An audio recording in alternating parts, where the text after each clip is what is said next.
Hello and welcome to Dyslexia Explored. I'm Darius Namdaran, your host, and I'm looking forward to interviewing our guest today, who is organizing the Dyslexia Show in the UK and has dyslexia himself and has a very interesting dyslexia story and journey that I'd really like to get to know more of. So I'd like to introduce you to Arran Smith. Hi, Arran. How are you, Darius? You all right? Yeah, great. I'm really looking forward to this actually because we've like crossed paths over the Yeah, last 5 years. I think we properly met in the Leeds Dyslexia Festival, we did, wh- yeah. which Helen organized, and it was Helen that organized that. Helen and Pat. Helen and Pat, yes, Helen, Pat, and Popsy, if I remember correctly. They were the three that that's organised. right. Yeah, they were Yeah, fantastic. yeah. And I knew you were dyslexic, and I really wanted to get you on this podcast and hear your dyslexia story. And I'm looking forward to that. And it's great to have it all in one place because sometimes when we tell our stories, there's a little bit here, we say a little bit there, but this is the place to sort of hear it from beginning to end. But before we go into that, why don't you tell people about where you're at right now? You're doing the Dyslexia Show in the UK. Tell Yep. us a bit about that. So, Dyslexia Show is the UK's leading exhibition dedicated to dyslexia and neurodiversity. It takes place on the 15th and 16th of March at the NEC in Birmingham. So, it's a bit far for you, but it's kind of trying to be in the centre of the country. And it came out from an idea that I had back actually around 2016, 2017. I'd been made redundant. I'd kind of had an idea when I worked at the British Dyslexia Association about trying to bring parents and educators together. And that's where it came from. And I remember it quite vividly. On the 1st of April 2019, I was sat in a pub up in North Wales and I had four speakers. So I had four Dyscalculia speakers. And I had a gentleman from a company called Dyslexia Box, which is now called Neurobox, with me. And we were there talking about screening and screening around dyscalculia at the time. That's why he was there. And I'd mentioned he speaks about this idea of pulling a national event together, pulling everyone together and kind of having an informed choice. And we stood there at the end of that meeting. He went, "You need to present that to my director." And I did, and they gave me my first sponsorship on it. And at the time, this is pre-pandemic, I went to people like we had Nessie, we had scanning pens, we had Claro software, we had St David's College, we had Dyslexia Box. All of them literally gave us a good amount of sponsorship that helped me then move it. Some of them paid it all up front. So it was very quickly, it was a viable event. Went back to the NEC. The NEC went, "Yes, here's a proviso," and said you can do it, but you need to tick this box, and this box, which we did. And we got all the way up till 2 weeks before the event, which was 2 weeks before lockdown. And we cancelled it. We postponed it. We never cancelled it. We postponed it. So we postponed it till the September of 2020 and realized it was never going to happen. Postponed it again twice, but no one knew. Only me and my operations manager knew internally because we had dates in 2021. And then because of the way that the pandemic was planned, the pandemic ended or was ending, we were able to deliver it in 2022. So we had an amazing show in 2022, had an amazing show last year in 2023, had a 20% increase of delegates. And this year it's nearly like, well, we're already about 33% up on where we were this time last year with registrations, with seminar purchases. It's an amazing event, and it's designed to be for education, parents, the workplace, and individuals. So it's trying to pull everyone together to basically give them opportunities to talk about dyslexia, find companies, go to talks. And the one benefit and the one difference from last year to this year is we're also launching the Dyscalculia Show. So the Dyscalculia Show is co-located in the Dyslexia Show, and it's got 11 dedicated dyscalculia sessions, from anything from a parent session to an adult session to an education session, along with then about 10 companies that are specifically there from a maths point of view. So yeah, it's quite a big event. We had 3,000 people there last year, and we're expecting 4,500 this year. So it's a bit of a beast in its own right. It's not a cheap thing to do. It's quite expensive to do it. But when you hire the NEC and you look at their price, you go, well, that's quite nice. It's not a bad price. But then you realise that all you get is a room. That's it. You don't get anything in it. And you pull a power cable through, you've got to pay for it, which is fine. Yeah, everything's got to be paid for. But then you then got to realize why larger events companies charge so much, because actually the cost of things do go up quite quickly. It is. But this year I'm really confident this year. We feel like the show has really changed in the attitude of the industry of kind of saying that actually it's a success.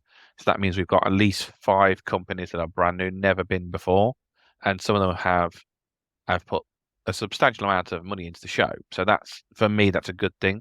I have to deliver it, and that's really good. And I think the benefit to the audience that attends is absolutely amazing. So yeah, 15th to 16th of March at the NEC in Birmingham, free to register for education, parents and individuals. And then there is a day ticket price for those in the workplace. That only happens on the Friday, the 15th.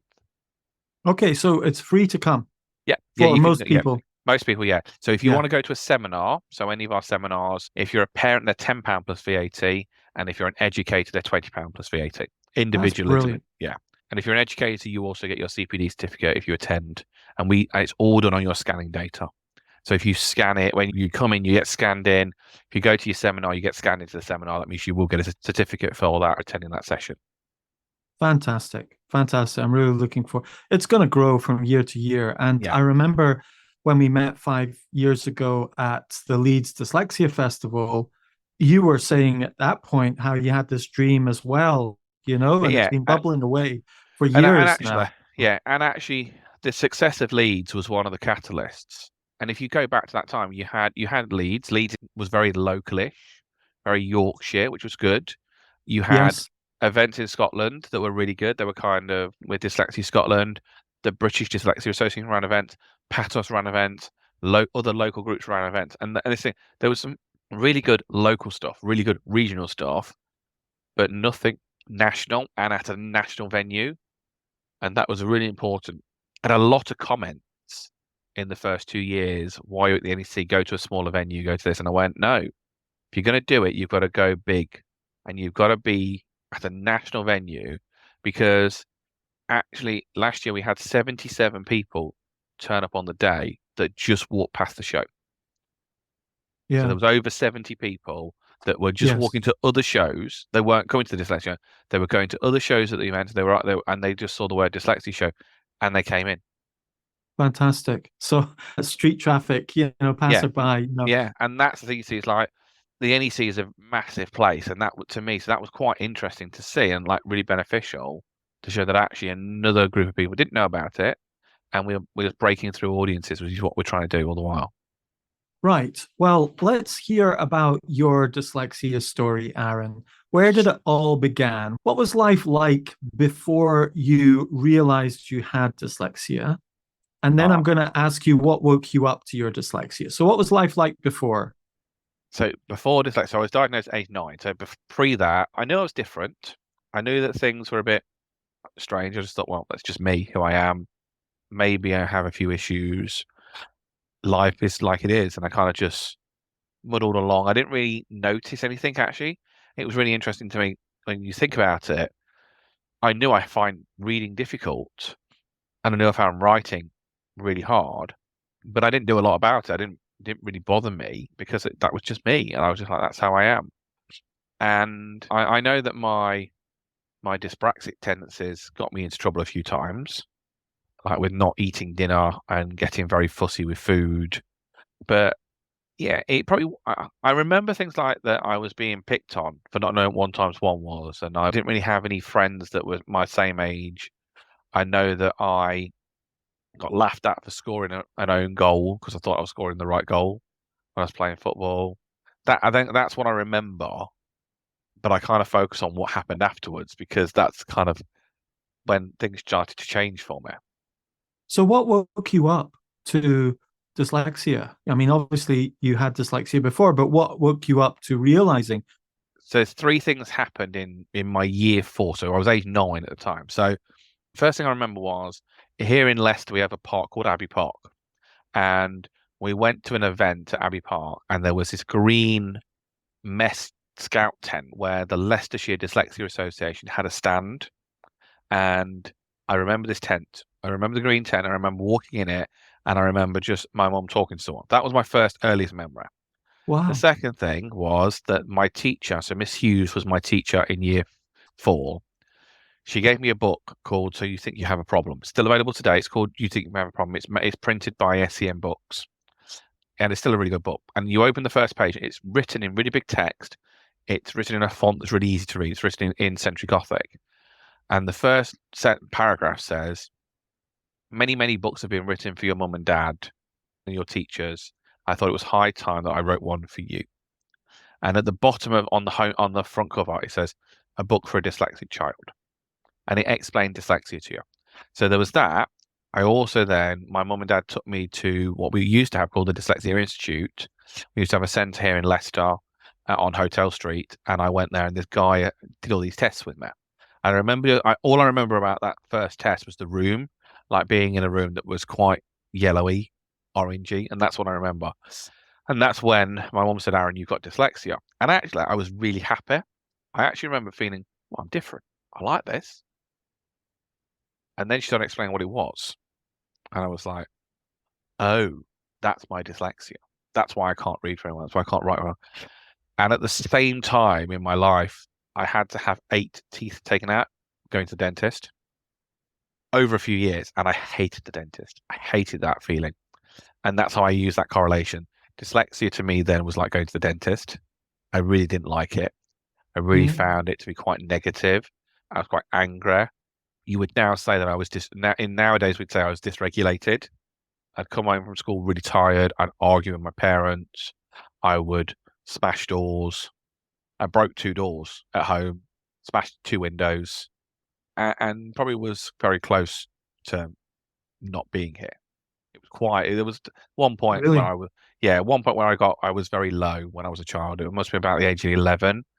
And that was because even though that I'd been diagnosed going through year 5, my year 5 teacher, I knew the teacher really well. His son was at the same school, and his son played in the brass band that we played in at school.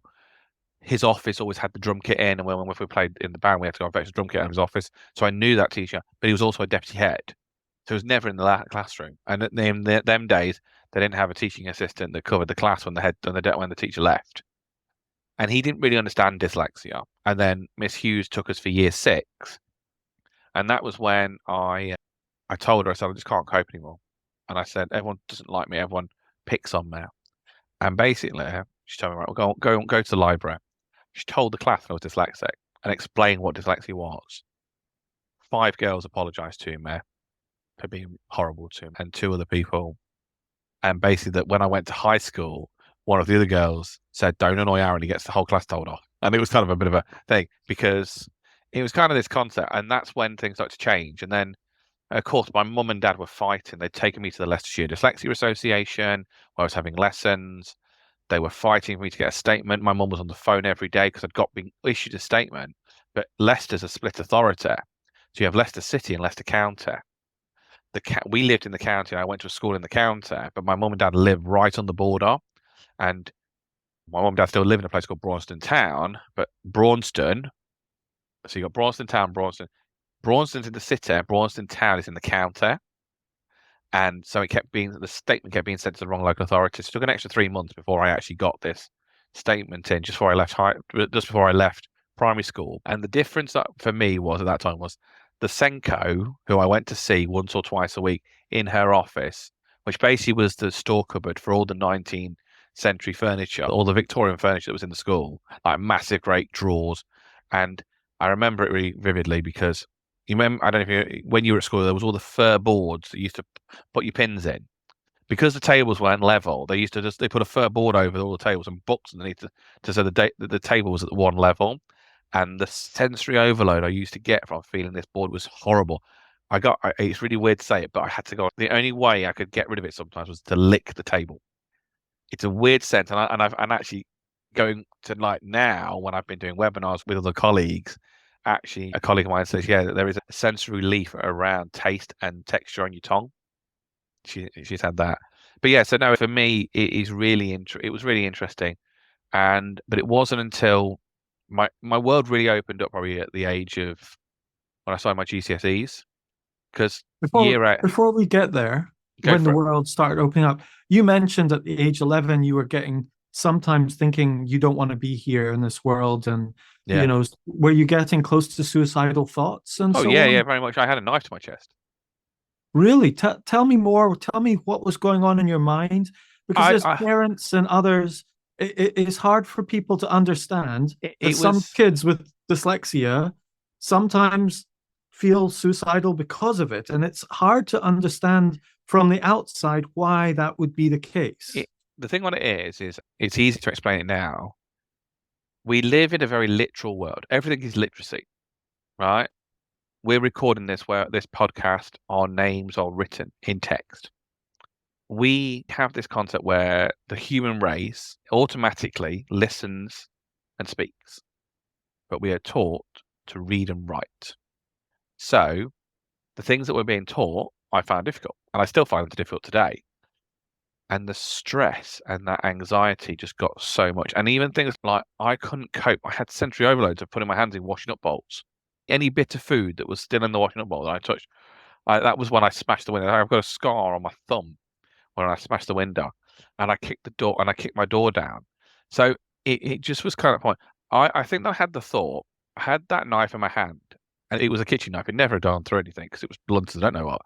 But for me, that was kind of the lowest point of my childhood. Actually, there was low points in my adulthood, but my lowest point in my childhood, and actually but I think the thing what it was is when I look back, the concept of suicide and the concept of suicidal thoughts was probably not where we would think it was, where it would have been. I don't think I feel now that I wouldn't have ever gone through with it because actually I had a life that I enjoyed. I did enjoy my life. We went when we were playing in a brass band. I had a really supportive family, and I think that that point of me telling the teacher was what changed it, and actually accepting my differences.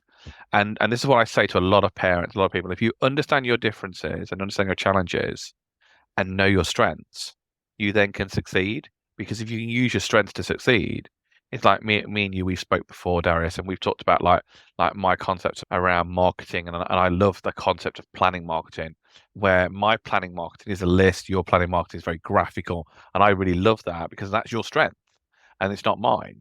I can speak it, I just can't always write it down, and that's the thing. And kind of seeing my mum fight.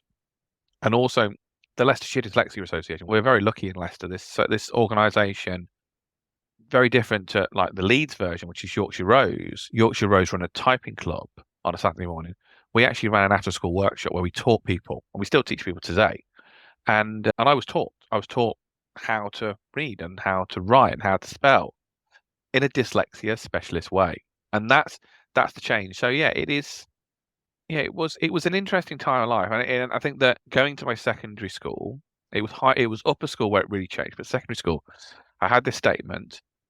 I'd been to a test to get a laptop, and it was in year 8 that I had this teacher or this teaching assistant that was with me quite a lot, and my mum wanted to see her at parents' evening. So this teacher was my support worker, my support teacher, and it was parents' evening, and my mum and dad wanted to see her. And I vividly remember us going to the parents' evening because my dad commented, I'd done a PowerPoint on a computer. The deputy head had taught me how to use PowerPoint. So we'd carried the learning support laptop up the steps in the big box. Right, and we've done a PowerPoint going head teacher this way, deputy head this way. And at the end it said, hope you like the slideshow. It didn't say like, it said lick. It said, hope you lick this slideshow. My dad said, was it meant to say like? And I went, yeah. I went, okay. And he said, because it says lick. I went, nice. And this teacher there, she wasn't happy because my mum came 10 minutes earlier, and she said, well, Arran will never amount to anything because he can't read or write. And I remember my mum crying in the car. Well, my mum very rarely cried in front of us. And so that vivid memory was there that actually if a teacher says I won't ever amount to anything. But I was never called dyslexic. So from the age of 9 in school all the way to the age of 13, when I went to start my GCSEs, the word dyslexia was never called in school. Called outside of school, my mum and dad used it. We used it at the Dyslexia Association. Was never used. I was SPLD. Never had dyslexia. But it was then going into high school, going to upper school to do my GCSEs. I went to a different school, and this school was very progressive. We had no uniform. We called all the teachers by their first name. It was very much like a college environment, and actually, I really enjoyed that. I really liked that. You could be you could be yourself. You could be. And this Senko, her name was Anne, and I'm still friends with her today. And Anne said to me, "Aaron, you're the most severely dyslexic person. We're going to support you." Now, what I feel is what she did was, and this is kind of some of this is kind of me what I heard. She had a massive argument with one of the vice principals about me because she wanted to move my lesson. She wanted to move 3 people so that we could all the 3 of us could all have lessons at the same time, which meant that she could then afford to give us a TA between us. The TA was for me. The other 2 didn't need a TA every lesson. They needed a bit of support, needed a bit of like emotional support, and like one guy, he had autism, and the other guy just had mild learning difficulties. And then there was me with severe dyslexia. And this teaching assistant was with me, and I have some beautiful, amazingly beautiful handwritten revision notes for all of my lessons, especially in science. Can't read a word of them because they're all handwritten. Can't read a word of them. Never read them. Never looked through them. I interacted with the lesson. I was like scientific. Who did the handwriting? You? The teaching assistant. The teaching assistant just wrote all the notes out for me. Okay. All day. That's it. Basically, my handwriting was illegible. Still is near enough today. It's illegible, and she just wrote it all out for me. So these teaching assistants, after the whole of my timetable, let's say that you had 7 lessons a day times 5 days. I can't do that math in my head. A lot. Probably only 3 lessons a week. I didn't have a teaching assistant. So you had 35 lessons, and that's 32 of them with a teaching assistant writing notes for you. Yeah. But what you just said was she wrote notes for you, but you never read them or referred to them. No, because I can't read them. So hold on a minute. Is that a good thing or a bad thing? Well, so it was a good thing then. Why? Because that was all we had. The power of technology now is so much better. And the thing what it was then is, you see, is that was the way. When we did GCSEs then, the concept was kind of the concept of chalk and talk was the thing, is the concept is that you've got to learn for this exam. And that's what our education system is. The last 2 years of your education, you're learning for this one day that you're going to take this exam, which is just ludicrous in one sense now. It still is ludicrous. I still did things like coursework myself, and I did really well on coursework. Still, most of the time, I either handwritten some of it, or I would write something, she would write something, or he would write something, or we'd be able to type it up, because that's when IT kind of started coming in, because that's my passion was IT. But nowadays, no one would do that nowadays. There's no way can you afford to do that. There's no way that actually, and actually, it has had a detrimental issue to me now, and that is that basically now I have to have a human with me a lot. The first flight terror, the first flight concept that I have. So when I'm trying to spell something, or if I'm frustrated with something, the first flight is to ask a human. Yeah. So you ask your wife or your I friend? ask my wife. I'm very lucky. I use Access to Work. I have a support worker, and I have a support worker for a lot of hours. I have 30 hours a week, and Paula supports me really well in lots of ways. And that will be the thing. So if I need her, I'll just ring her. So yeah, it is that concept. But it gave me the freedom as well to learn in my own way. I'm just wondering, like from the outside, it's like she's writing the notes, but that's not the only thing. I'm guessing because she's there, she's someone you can talk to about the subject itself and have a dialogue with, because sometimes you can see on the face of something, oh, that's all they're doing, but actually it's not, is it? There's a lot more to it that is often what we need with dyslexia, which is instant feedback, calibration. I would say is, have I got this right? And they're like, no, this isn't right. Or have I got this right? Yeah, you got it right. It's just like that. All right, I've got you. And it's just great to have that feedback so you stay on track. Was that happening with her? That was definitely happening. And actually it was happening more with the teacher rather than the teaching assistant. I remember my biology teacher, Rowett, we called him Rowett. That was because we called him by the first name. Me and him had a really good kind of that teacher-student relationship of interacting. And this is primary school and that secondary school, like year 7 to year 9, this didn't happen. This hand going up didn't happen. GCSEs, this hand went up because I had no stress. The stress of writing stuff down, my memory is that stress and frustration was disappeared because I didn't have to do it. Okay, so yeah, this is interesting. And you're describing something that isn't always obvious to people who are listening. So if you're a child with dyslexia in school, you're often told by the teacher, your job now is to write this down.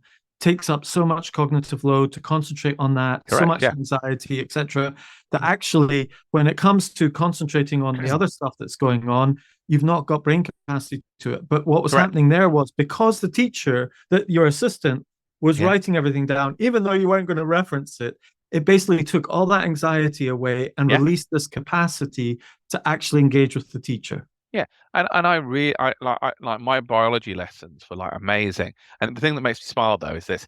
So biology was really good. Chemistry was okay. The chemistry teacher didn't really understand dyslexia. She was a bit funny about it. She didn't really like the teaching assistant writing everything down. She wanted me to do stuff. My physics teacher, he was funner because he was also the head of the department, and he was very rarely in the classroom, but it was still good. English was a bit harder because that was the lessons I didn't really have the support that I needed. My maths teacher got involved. I got really did really well in maths. I can actually write numbers better than I can write letters. So writing numbers was fine, and I got that. I didn't mind maths. I quite like maths.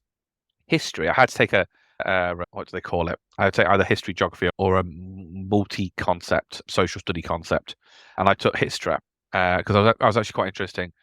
The syllabus they had at school was about the American West, but the teaching assistant I had often just had to prod me because the teacher was a bit boring. I used to fall asleep in the lesson, and that's the because actually even though I was still interacting, I was still getting super tired and super overloaded because I was enjoying school and I was also enjoying the things that the activities within school as well. So going to computer club, working with the IT technician on mending the computer, doing these after school stuff that I enjoyed doing stage lighting for all the performances.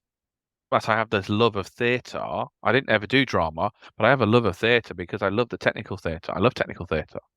Yeah, And yeah. that's because of that school. And that thing is like that. I was lucky enough, only just before Christmas, my daughter is out of catchment, but we still went to see the school. So I got to see the school for the first time in 20 years since I left. So it was quite cool to see it. And actually, Yeah. there is still two teachers there that were there. The head teacher was one of my teachers. He'd started when I'd started, so he's been there nearly 25 years. And the head of sixth form was my tutor. Fantastic. This podcast is sponsored by dyslexiaproductivitycoaching.com, which helps you organize yourself creatively with a productivity system for Apple devices. So, dyslexia has a range. I've got Massively, yeah. dyslexia, but I would say my dyslexia is in the moderate range. And often if you're really extremely dyslexic, it's kind of like people with extreme dyslexia get picked up in early childhood. People with moderate dyslexia seem to get picked up in the late teens, university, and workplace, So describe what your main challenges were that came, give people who are listening an idea of your dyslexia. Can you read? What level can you read? Can you write? Or other challenges, anything to do with it. Give us a picture. So if we look at from now until then, so my biggest challenge still to this day is spelling. So I cannot decode or understand what letter comes next in certain words. Some words I can spell perfectly fine, and that was always my biggest challenge was spelling. So biggest frustration was spelling, then reading, and then writing. So my handwriting, so very much likely that I have got dyspraxia. I'm kind of screened for it, which so means that I've had this screening concept that I'm very likely to be dyspraxic. And dysgraphic as well. And dysgraphic as well, yeah. So of course, dysgraphia is a concept that we don't really use in the UK as much as we should do. And actually, that is the thing that happened. I think that I am probably more dysgraphic than anything. But actually, then for me, it's like that thing.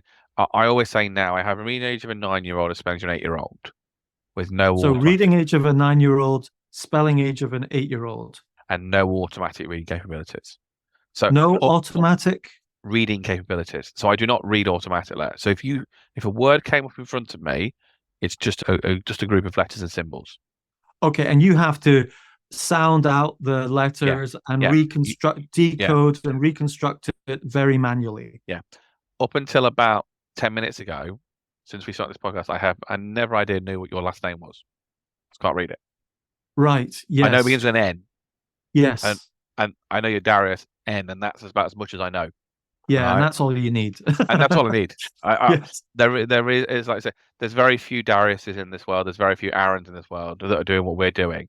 So that it's quite easy to find who they are. And that's the thing. I couldn't spell my second name. I couldn't Aaron. My second name was Stephen, and I couldn't spell that for about 10 years Wow. because of the Okay, so PH. that helps people who are listening Yeah, understand the level of dyslexia, which is pretty extreme. I am still one of the 4% of the population that have severe dyslexia, Yes. and 4%. 4% of the yeah. Four, Yeah. that was what we always used to what we say, and I would still say the same thing, that Yes. 4% of the population have severe dyslexia. Yes, I was picked about it. I wouldn't have been if my parents hadn't fought. So Yes. Miss Hughes back in primary knew about dyslexia, right? Yes. Go back to the other three teachers that I had, or four teachers I had a shared together. The two teachers I had in year three, they wouldn't even. One of them did, the other one wouldn't. So there was two. There was a job share. One of the teachers was like, "There's something there, but we don't know what." I wouldn't call it dyslexia. The other one Yes. went, "No such thing." Right. Yes. And the Yeah, other two, because there are people who don't believe it exists, yeah, in that time. And there are still people who don't believe dyslexia yeah, exists in our time as yeah, well. yeah. And that's just, well, it's ludicrous in one sense because there's enough evidence to prove it exists, and I'm living proof of it.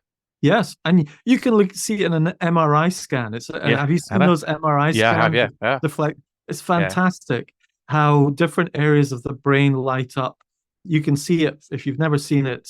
Look up dyslexia brain scan, and you can see that there's, for typical readers, one area of the brain just lights up in yellow and red, and a few other minor areas. But with dyslexia, that area is much smaller, hot spot, and then there's about 4 or 5 areas that light up that are all connected to the imaginative, visual, spatial kind of memory side of things that is compensating for the decoding.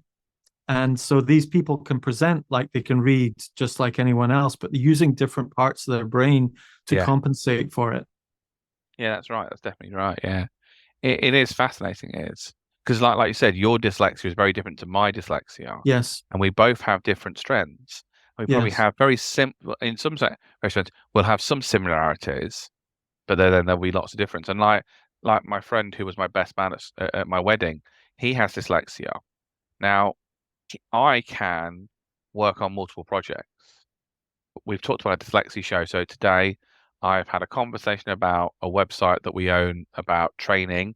I've had an email about a webinar I did yesterday, and I've been talking to my operations manager about Dyslexia Show, and I'm now talking to you about my life as a dyslexic and the Dyslexia Show, of course.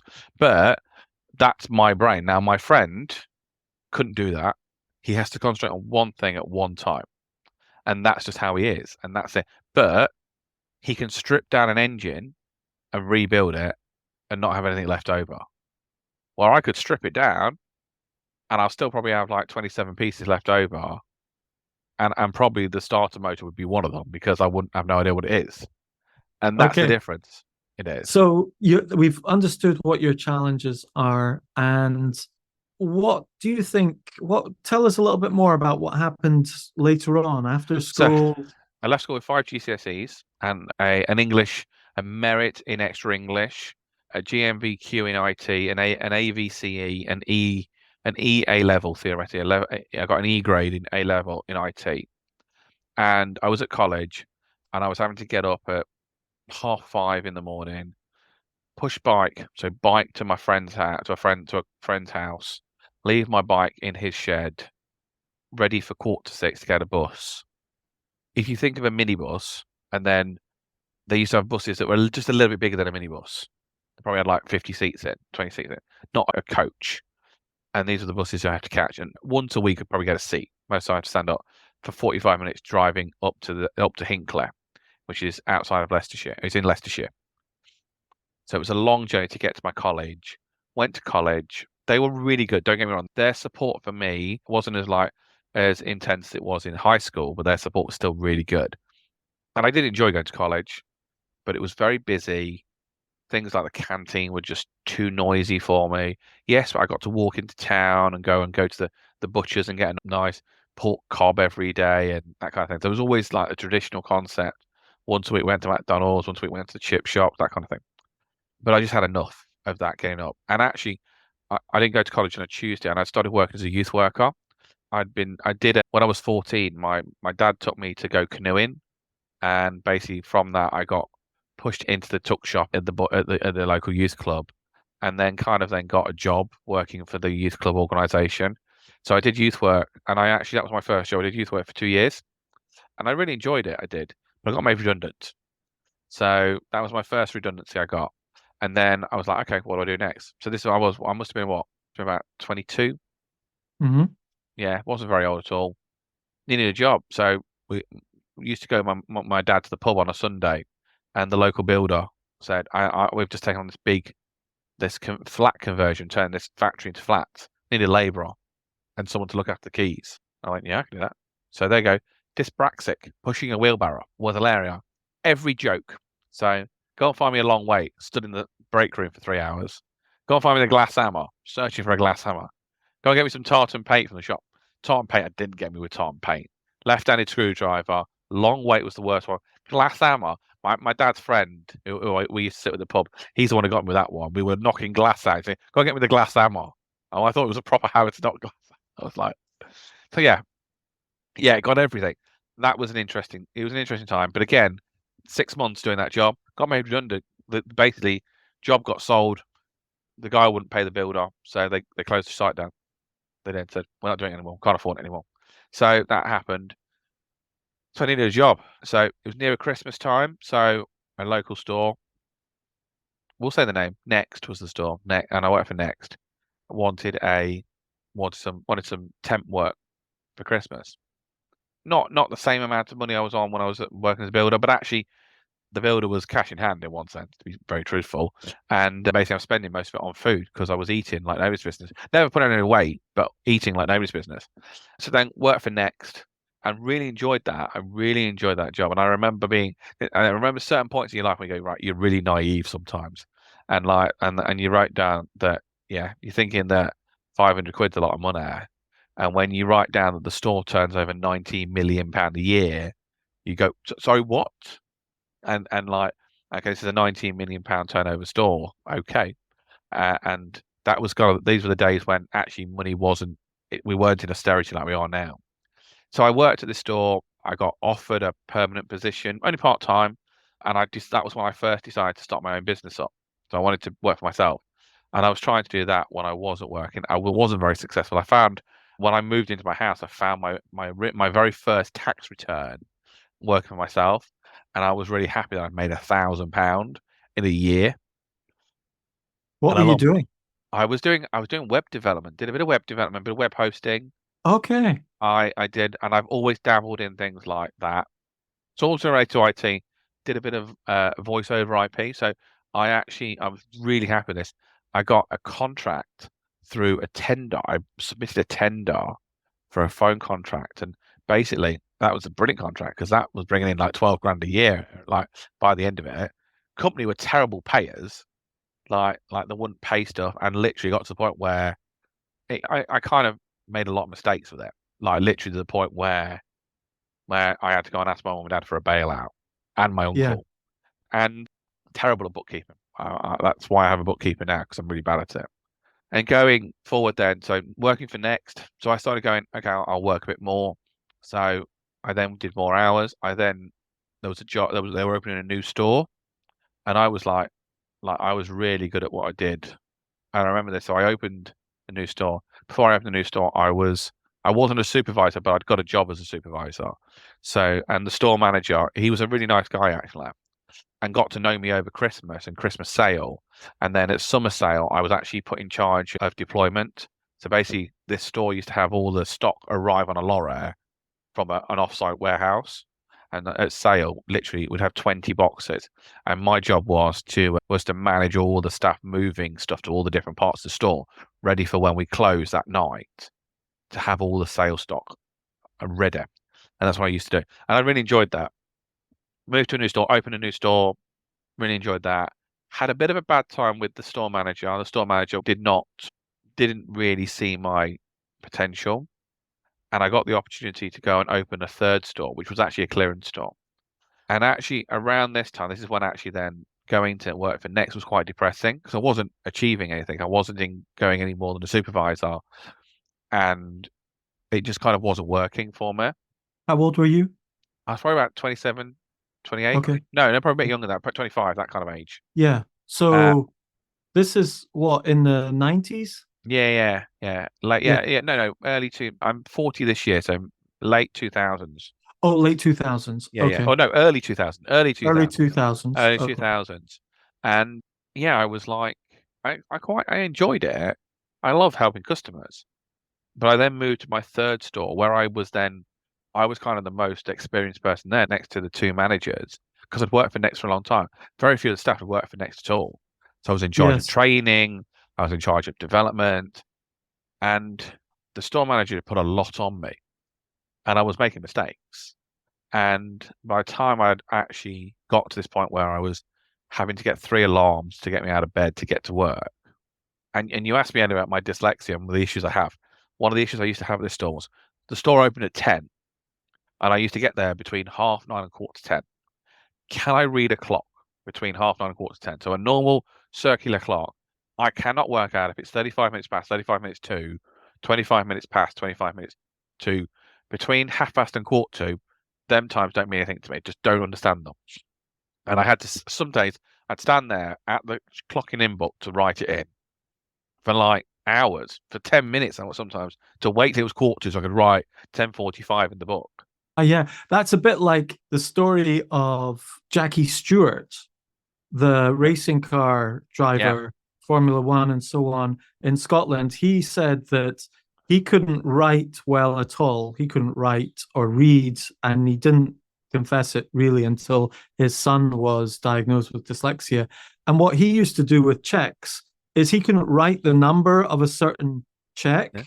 So he would add extra things in until it would make a number he could actually write on the checkbook. So it's similar because you waited until it came to a time where you could actually write it down. Yeah, that's right. Yeah, I did. Yeah. Wow. And that's like, so I'd actually got going through that. I'd been to disciplinary 3 times. I got a final written warning. I'd lost 6 months bonus, and it was really depressing.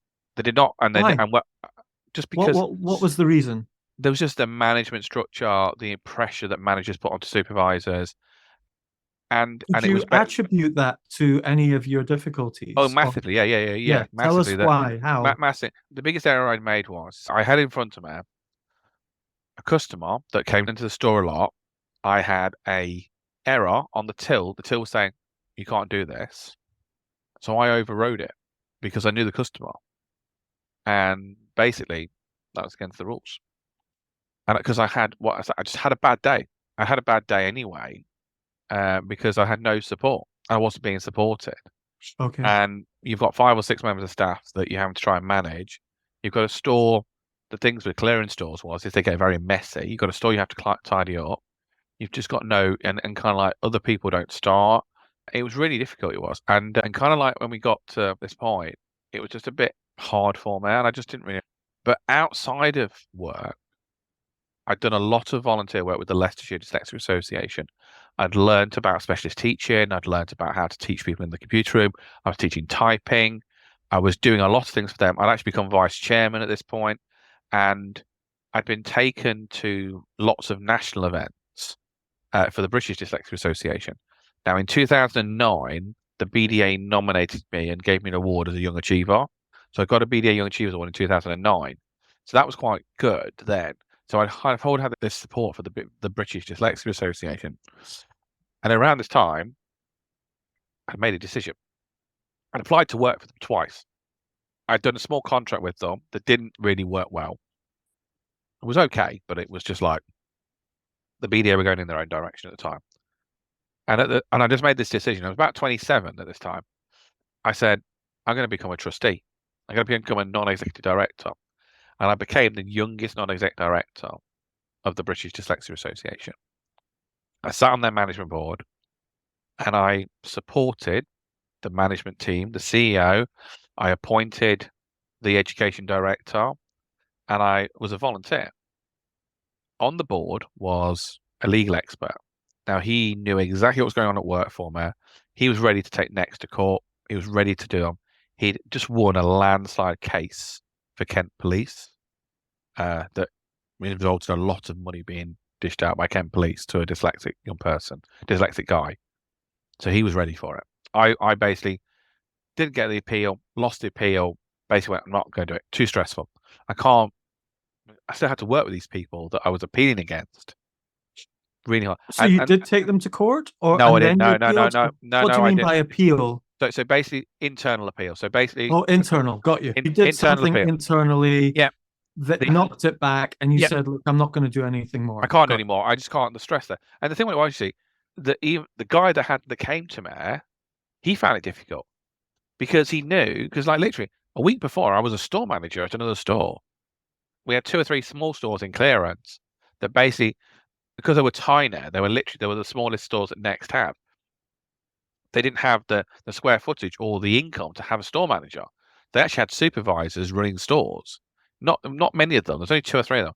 And there was one in Derby, and that I had to go and manage for a week, because the store manager wasn't there. He couldn't be there, and I had to go and do it, which was fine by me. It was good fun. That was. I enjoyed this thing. I enjoyed doing the job. Just sometimes the job was hard. But then I got the break, and the biggest break in my dyslexia career. And that is that I went to this board meeting, and the then chairman and the then CEO said, there's an opportunity, Arran. You don't know if you're going to get the job, but go for it. There was a job description written to become a membership officer, for a project officer for the BDA. And there was 3 elements that I could do really well. There was 2 others I couldn't do very well. There's 3 elements that I could do really well. And the biggest thing is I knew how to run and how to set up an after-school club, because we'd done that with the Leicestershire Dyslexia Association. So I applied for this job, and I got a job. My store manager of my store was livid. She hated it because I was on £2,000 more than her going into this new job than her being a store manager. She hated it. So I was very happy. I left Next, and I started working at the BDA's office in Bracknell. So I was How long ago was that? So like that was 13 years ago? This was around 2011. Okay, so what 11, 12, 13, 14, 15, 16, yeah. About 2011. It was June 2011. So that's only 12 years ago. Yeah, that's right. Yeah. So I started working for them as their project officer, and I became their membership development officer. So my role was developing membership, managing membership. I managed 1 member of staff. I then managed the shop that we created an online store. I managed that. I managed all the commercial avenues of the international conference, of our small conferences, and that's where my events bit came in. I then ran a project called Children Will Shine, which created an after-school workshop in Manchester and London. I did a project called Dyslexia on the Move, where I drove a red van around the country. I had a really good time, and I was very passionate about the job. I ran all their AGMs. I looked after their constitution. I did a lot of work around that. Did a lot of development stuff, and I really enjoyed it. It had its challenges, definitely had its challenges, but I really enjoyed it. Loved the job, and did loads of them. 2016, 9th of January, 2016. Everyone got told there's going to be some cuts where some people are going to make me redundant. Now, I'd worked for this charity long enough. I'd been a trustee. I knew that there's going to be about 5 people, because I knew their projects were ending, their project funded, no money. Did not see at all that 10 of us were going to be made redundant, and I was one of them. How many were underemployment in the Dyslexia Association? At that time, there must have been about 25 of us. Really? So that's nearly 40% of people just cut. That's massive. Yeah, it's a huge cut. Yeah. 5 of them were on projects. So 5 of them were project funded, and the other 5 of us were gone. There could have been political. There's conversation to have that it could have been a political reason for some of us to go, but that's hearsay. But the reason was, if we all stayed, the deficit would be too high. Yes. They weren't bringing in enough revenue from donations and projects and so on. How is the BDA, or was the BDA kind of funded at the time then? So at the time, the thing what it was, so prior to me starting, the BDA had been through a financial crisis, so they'd had Right. mismanagement. So the current chairs and management board basically because they'd had a lot of donations, they'd got kind of a campaign where they never wanted to see a deficit again. Now, to this day today, charities that don't have deficits for long periods of time are quite worrying, because actually you should always break even and maybe have a small profit or a big profit. And so there is some charities that have massive profits. It means they're not actually then using that money for charitable objectives. And that's the thing now. So I got made redundant, and yes, it just wasn't right. It wasn't that they just didn't want to have this deficit. And it was also, there was my line manager also got made redundant because of that. And it was sad. It was very sad. My wife was there. We'd bought a house. I had this thing, the BDA allowed me to buy a house. I bought a brand new car. I bought a car for my wife. Bought a brand new car for my wife. We just had our daughter. So that 2 years before that, so 2014, Amelia had been born. We were going through a complicated medical problem with my wife. She had chronic kidney disease, and she was going to need a kidney transplant. So it was quite a hard year, 2016 was. We got made redundant, and my wife was still working part-time at the local supermarket. And then she got the phone call to say that she had a kidney available for her. So 2016, got made redundant. And well, before that, actually, no. So I left the BDA, and I was actually, I thought, this is going to be quite good for me. I knew that I had 3 months worth of income to play with. So I knew that I was all right for 3 months before we then had to worry. And I was like, well, I'll apply for loads of jobs. And I did. I applied for 17 jobs, got no interviews at all, because I'm really bad at writing covering letters. Yes. Really bad at writing covering letters. Before we go into that phase, yeah, cliffhanger, I'd like to go back a little bit and say, you mentioned you have access to work right now. Yes. And I'm intrigued to know whether or not you had access to work during the BDA phase. Yes. And that's where I got that's interesting. Okay, so what would be fascinating, because for those of you who are listening in the UK, there's a grant called the Access to Work grant that helps anyone with specific difficulty in the workplace, whether it's physical disability or dyslexia or ADHD or whatever, that might make it more difficult than a typical person to do that job. Yeah. They kind of assist you by giving you training and technology, and even pay for changes in the workplace and all sorts of different things, and often a job aid, someone who assists you with some of the extra tasks. So you're probably one of the people I know who's used access to work for one of the longest period of time. So I think it would be interesting to just start that journey and just follow that journey in parallel. Yeah. It's really interesting because so the BDA at that time had a very small access to work contract. So what they were doing is they were training the assessors, the needs assessors, in certain qualifications. Tiny project. It's a pilot scheme. So the lucky thing for me is that we knew someone in access to work. So and what we found out was at that time, this was when access was in its infancy. You had an access to work officer, and you'd keep that access to work officer for the whole of your 3 years of your award. Okay. So that's what I did. And I even had her direct phone number. And I remember this really vividly. So I'd have this conversation with this person, and it was really good. It was a really cool concept. I started the concept, and it was just amazing. Access to it was amazing. So this lady was my support, was my contact. Now, the BDA had already actually applied for access to work for another member of staff. So they'd got a support worker in place. So a lady called Laura was already doing a few hours doing part-time for this other lady who was actually she was actually the head of the education director, who I had appointed as a trustee a few years before. So I came in and I applied to access to work. Through the process, spoke to, I think her name was Jane, access to work office in Cardiff, spoke to her, basically got a bit of technology, not a lot, but got a bit of technology. This was a day when you could actually get a laptop from them. So I had a touch laptop. No one else had a touch laptop then. I had a touch laptop with a stylus. A touch screen? Touch screen, yeah. Oh yeah, the touch screen. Yeah. Was it a Fujitsu? No, it was a Toshiba one.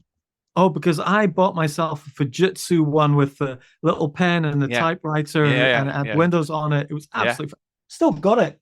I yeah, don't use it, but I loved it. It was absolutely yeah, yeah. fantastic. I And that didn't was get it. it from Access to Work, but those Yeah, kind of technologies at the time were cutting edge. yeah. And that's things that. So I did that, and then then what happened was then we realised very quickly my 15 hours wasn't enough. And actually, All what I right. was doing was so I had 15 hours worth of support time. So Laura was my support worker, and what we realised is actually I was actually doing more 18 hours. So I was using more of the education director's hours than mine. Now, in that process of this, the education director actually became CEO.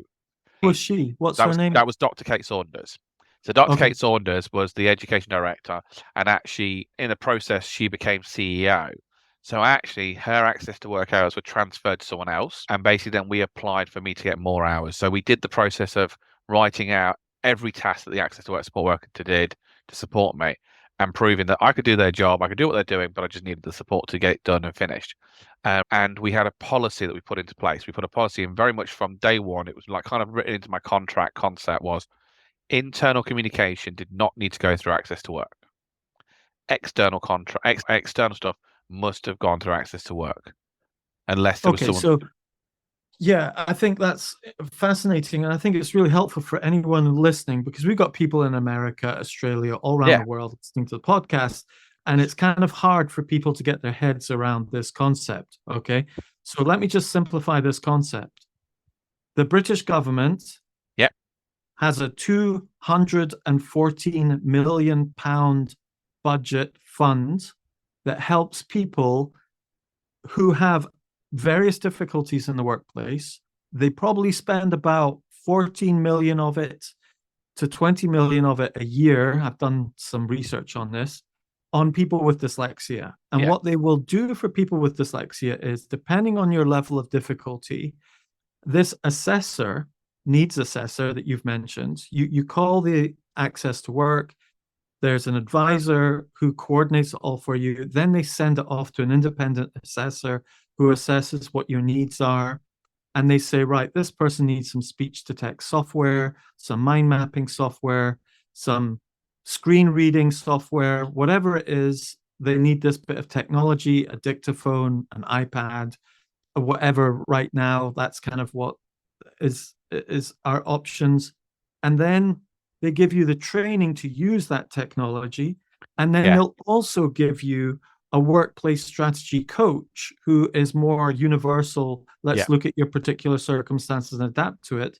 Those are the kind of typical accommodations, which amounts to about somewhere between 2.5 to 3.5, £4,000 worth of grant that's given for that 6 months or year.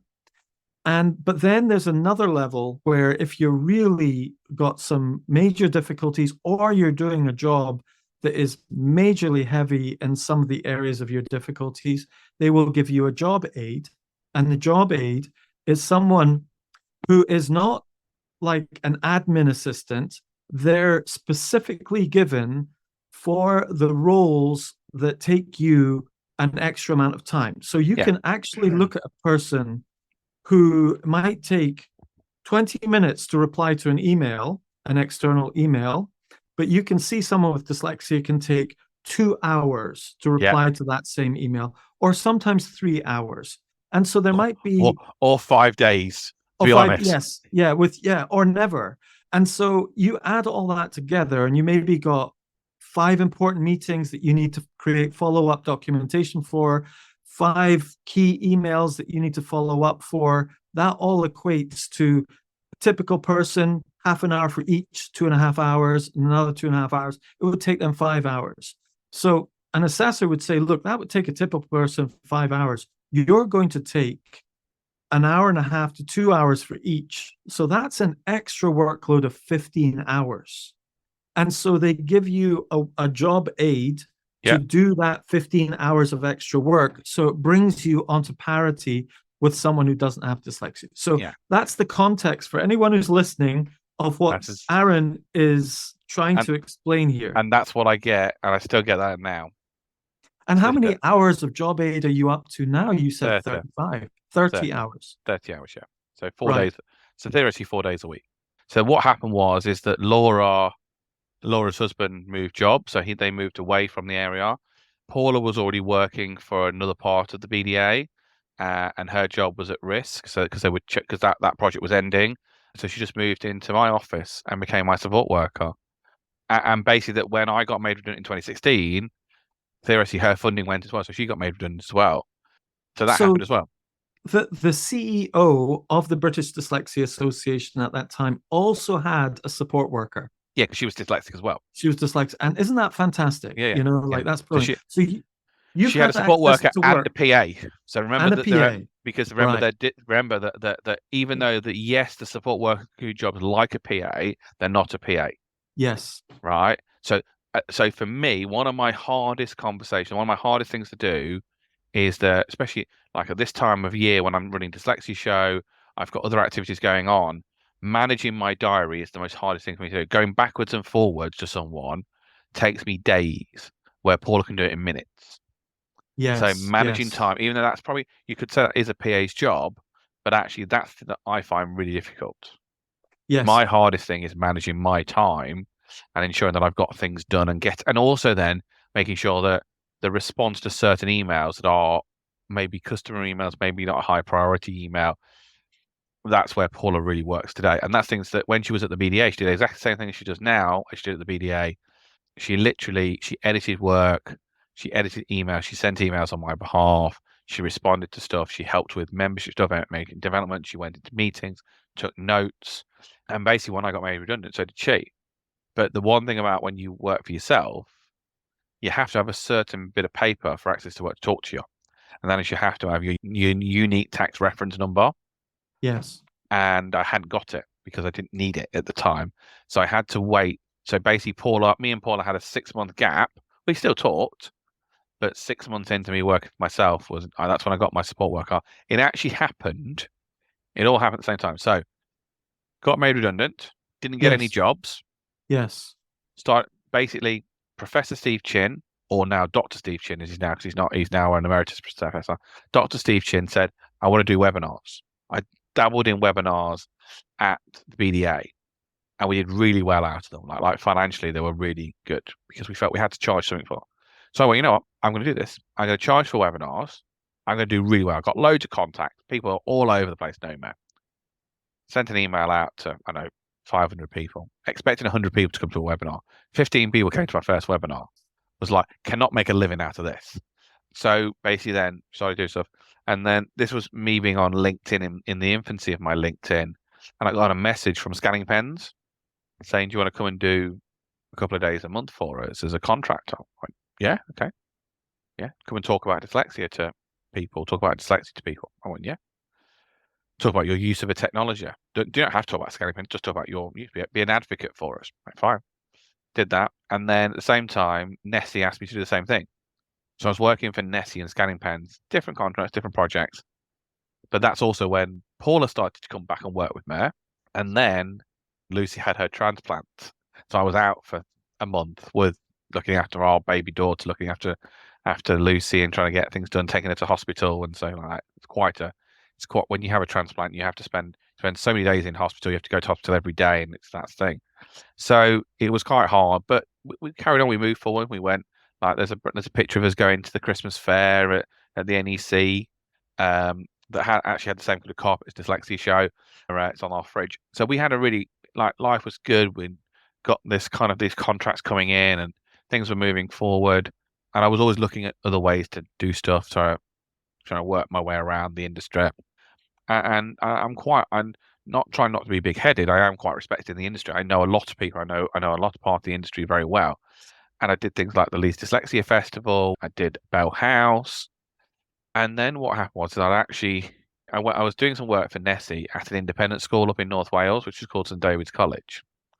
And we were talking about being an ambassador. They were being an ambassador school for Nessie. And they asked a question to me about technology. And as any logical entrepreneur would do, I went, I could do that. So they gave me a contract to do an audit of their assistive technology, which actually turned into a contract of a digital transformation lead. So I actually became the digital transformation lead for the school.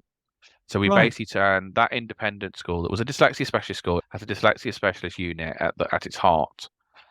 We turned it from having 80 in one room to 80 in every classroom, and from every teacher having a desktop to every teacher having a tablet device, which was a HP device, to then having bring your own device, one-to-one devicing, and hybrid solutions around technology for students. So you basically took them from a standing start to having one-to-one technology for each student and each teacher, and deploying all of the assistive technology universally across the classes. And training, development, and understanding. And it was a really good concept to do. It was really good fun. Really enjoyed it. Have still got 3 colleagues and 2 people work for me who used to work at that school now on Dyslexia Show. So when was that? So this was 7 years ago. So this was 2 years before that. It was before 2019. So it would have been 2 years before 2 years before 2019. So okay, so 2017. Around that time. So then what happened is I made a decision. I was like, so I knew 2 or 3 people in Microsoft. So when I was at the BDA, Microsoft had launched their project called Immersive Reader. And I'd met the developer at BET in 2016. And I was lucky enough to have his email address. And I'd had a Skype with him. And he actually came to the BDA International Conference in 2016 that I organised. And then before I left. So I just sent him an email. And this was before Teams. So we had a Skype for Business call. We did. Well before, like Zoom was in its infancy there. And so we had a Skype for Business call. And he went, I've got 6 months worth of money to spend in the UK. Do you want it? To come and do a contract around awareness of immersive reader format. You know the dyslexia community. You've been in the dyslexia world a long time. Do you want to do it? I went, yeah, of course I do. Gave him a price. Undervalued myself. Was very naive again, saying, yeah, I'll have a BDA email address. I'll have this. I'll have that. And it was like, it was not easy, but it was really good fun. And actually, that lasted a 5-year contract where I was literally basically going out to schools and showing them how to use the technology they had already built in to their computers for free. Yes. And it was a brilliant fun. I think I like my first year working for Microsoft, I did 9,000 miles and I trained over 5,000 teachers. Wow. And you were help people understand, because I don't think people realize how much assistive technology is baked in already into their computer that is like 2 or 3 clicks down. I find it tends to be assistive technology tends to be 2 clicks down, not number 1 click, or but tell me a little bit about what it's like for Microsoft. Give us a pitch on what you can do on Microsoft. You can open if you've got Microsoft Word Online or Microsoft Word Desktop. The online one's free. The downloadable one, the desktop version you pay for. There's a button. As long as you've got a Microsoft account or a Microsoft 365 account, you can press the button on the home menu that says dictate, and it will just dictate whatever you say. It will type it out. Very good. Yeah, and it's what I use every single day. If you press the review tab, you'll get Immersive Reader. If you press the view tab on desktop, the downloadable version, you get Read Aloud. You press the right mouse button on any Edge web page, you can read aloud or send it to Immersive Reader. Immersive Reader is built into OneNote, it's built into Word Online, it's built into PowerPoint Online, it's built into Teams. If you on any chat message on Teams, right mouse button on the chat message, of the 3 little dots on the chat message, you'll see open it in Immersive Reader. Immersive Reader was a tool that was created part of a hackathon back in 2015. So it was deployed as a plugin for OneNote, and then it just started being built into every product. Brilliant. And that's what I did, and that's what I developed. And then I helped develop that concept into schools. And then by the time I'd left, they'd created a product called Reading Progress, which tracked people's reading ability. Reading Coach, which tracked people's reading, help people read. What do you mean, you Reading Coach? And so basically, what it did, how does that work? So basically, a teacher could upload some text onto Teams, to Teams assignment, and what it would do is a student would read it. It would time how long they did it. It would see how many mispronunciations they've said, how many omissions, how many self-corrections, and how many mispronunciations there were. And it would tell you a percentage of accuracy, how many, Wow. and it did all that. And then what it And then would do, does it yeah, do that now? yeah, it does it now, yeah, yeah. It's Still built does in. it now? So does it now. It's also built into Immersive Reader as well for free. So the teams wanted only for education, which gave you a lot more data, which would store it in a data so a teacher could use it. But now built into both of them is Reading Coach. So what this does, it picks the first 5 words you get wrong and asks you to read them, and basically teaches you to read them, to break them down and read them. Oh, I see. So Because you as a teacher can get the child just to read something that is of their reading grade, and it identifies the first 5 words that they're getting wrong, and then just yeah, coaches you on those. yeah, That's yeah, fantastic. It's and it's great, and built it's free. and it's completely free. Yeah, completely free. Brilliant. And that's what we finished doing. Only finished in June 26, 20. What do you mean by we finished doing? Did So you so help with so, the so, development, I or helped how? with so what it was is there was me and a lady called Rachel. So Rachel Berger, who's in the US. So we worked for Mike Tholson, who was the developer of all of this. So he's the engineer. We were the external team. We were the ones that went out and talked about it. We were the one that went and did, say, training with new people. We were the one who went to talk to customers. We were the one that had we both had NDAs we knew about. Like, I saw Reading Coach 2.5 years ago before it came out. I saw it as what we call dog food, when it was literally on a skeleton structure, and what it did then. We were like, it was amazing what it could do. And things like we did have at one point we had immersive reader in VR. We were talking about that, which is not there now. That's the one thing that's not there anymore. And so basically me and Rachel would give feedback to Mike, because we are both dyslexic and we both work in this community. We'd give feedback from teachers, we'd give feedback from ourselves, and we say we because we work together. Even though I Right, yeah. worked in the UK, she worked in the US. We've always worked together. And actually, Rachel is coming to Dyslexia Show to do a talk with me. She's flying over from the US to come and talk at the Dyslexia Show, talking about the progress of technology and AI. So this is and that's the thing is, so for me, then 5 years were amazing. Brilliant. Like, yeah, it changed because of the pandemic massively. I stopped going to so many schools, I stopped driving places, but I Yeah, still had them conversations. I did. Yeah, it was quite cool. It was really good. It was quite an amazing concept. It was really useful, and I really enjoyed it. And things like having a Microsoft email address were really difficult. That was like, they were the hard things of the job. Using my own email was so much easier. Working with customers, and the benefit that I had is that I had a network of teachers and schools, and the word of mouth concept was amazing. And that now helps me today with what I do now. And for me, we just had a really good time of supporting lots of teachers.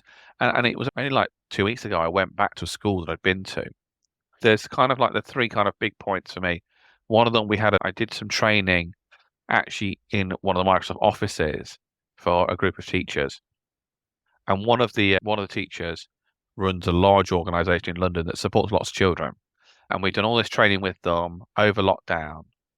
And as they were coming out of lockdown, they needed some devices. And I'd found the right person in Microsoft, and actually ended up from being a 50 device deal to a 100 device deal, which was me. That was my kind of big feeling that actually this could really support Microsoft in getting devices into organizations. So it was a financial deal. The second one was that the Unicorn School, which is another independent school based in Oxfordshire, Abingdon in Oxfordshire. I went into their school as a Microsoft consultant, realized that they'd been given the wrong license structure. So we're still on charity licenses. Their network was backdoor, kind of literally bolted on the sea concepts. No student emails, no student real engagement in IT properly, but a progressive head teacher, progressive business development manager who literally took every word that I said was gospel. Lease line was put into the school, network was changed, Surface devices for every teacher, Surface Go devices with inking for every student. Head teacher was named in the King's Honours list this year for the work he'd done. sadly, the business development manager, she moved to another school, but the current business manager is still a very progressive school. Got a really strong senior leadership team that supports and drives that school, and having your head teacher having an an MBE is just amazing. Fantastic. It is, and that's So what it is. And the other thing they've just done, so the biggest thing they've just done, they're in a house in Abingdon.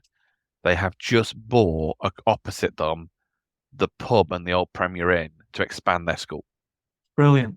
which to me is brilliant. And that's it. And then that So was is my this a big. private school? It's an independent school, yeah, it's private Ah, school, right, got you. Go ahead. independent school, yeah. And Is then it a dyslexia school or yeah, is it just dyslexia specialist school, yeah, yeah? Because you said to me you've got a dream of creating. yeah. I'd love to, yeah. Now, my dream would be here in Leicestershire is have an independent day and boarding school for people with dyslexia and neurodiverse conditions. Yeah, That's always been a dream for me. In the pandemic, some people know this, and I don't mind telling people this one. In the pandemic, there was a school that was an old independent school that was far too big, far too expensive, but me and my wife went to look at it. I think I couldn't raise the £3.5 million to buy it, but you know what? If you don't have a vision in life, you don't have a goal yeah, in life, you don't do it.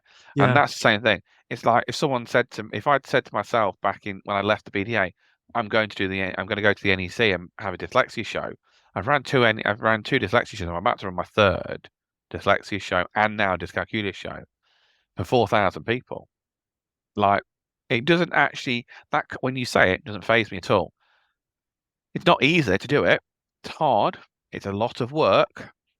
That I have a good team of people, but you can do it. And yeah, but no, having a school for people with dyslexia, I have a lot of time for the independent sector because actually the downside we have in the UK is that we have a 21st century intake of students to a 19th century education system.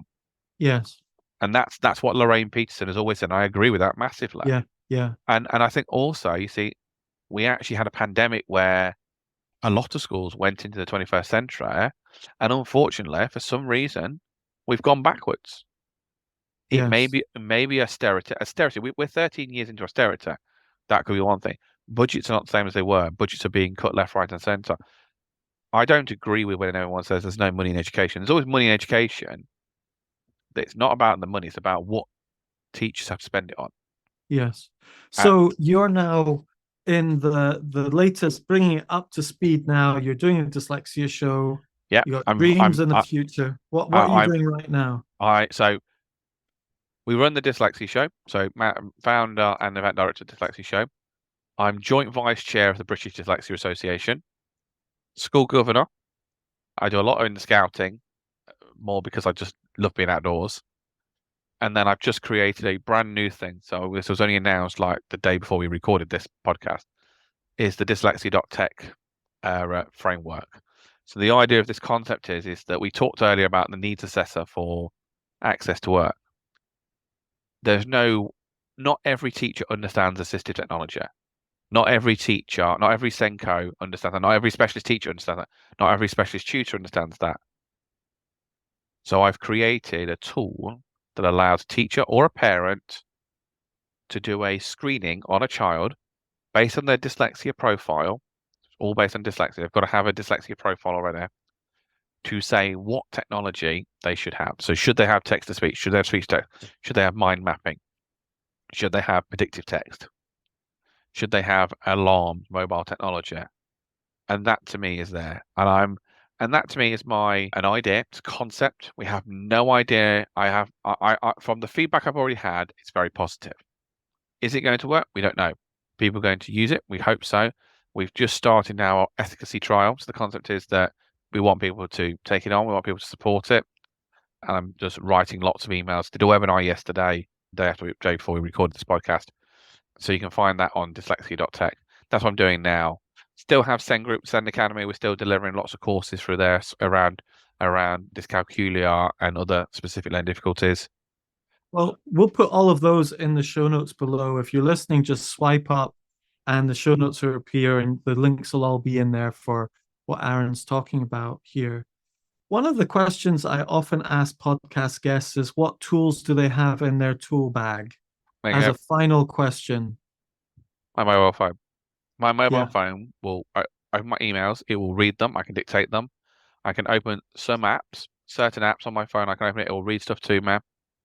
This, to me, is the biggest technology advantage we've ever had. In the webinar I did yesterday, I talked about my first incarnation of technology, which was in Carter 95. That was my first input into technology. There is more technology in this device now than there was in Carter 95. In what, 95? In Carter. Do you remember what Encarta is? Oh, Encarta 95. Yes, I remember Encarta. That's what I Yeah. had. That was what it was in Carter, yeah. And that's, to me, that was what happened. And that's the thing now is, for me, but assistive technology now, it needs to be built in, but we also need to know what else is out there. But Yes. we need to know what technology we should use, what tools are there for them to use. And that is really important.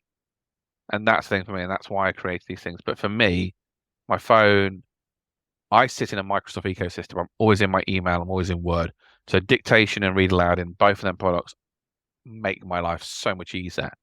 And now using a new application called Readable for certain things is even better.